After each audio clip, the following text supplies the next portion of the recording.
Indians డబ్బులు జేబులో పెట్టుకుని వాళ్ళు ఖర్చులు పెట్టుకుంటారు. సో అసలు డిజిటల్ పేమెంట్స్తో పనేముంది, అసలు డాలర్తో పనేముంది అని చెప్పేసి BJP MP Manoj Tiwari sensational comments చేశాడు.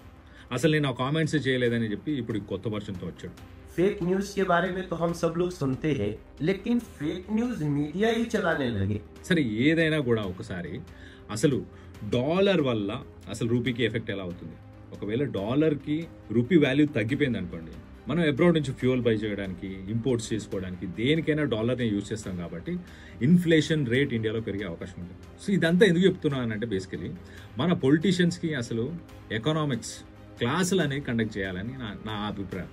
బేసికలీ వాళ్ళకి బేసిక్ ఎకనామిక్స్ కూడా తెలియదా?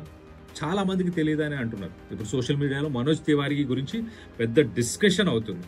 అసలు డాలర్తోని రూపీ వాల్యూ ఒకవేళ డాలర్తో కంపేర్ చేస్తే రూపీ వాల్యూ కనుక తగ్గితే కనుక దాని ఇంప్లికేషన్స్, దాని ఇంపాక్ట్ ఇండియా మీద ఎలా ఉంటుంది అనేది కూడా తెలియకుండా కామెంట్ చేశాడా? నిజంగా అలా ఉందా?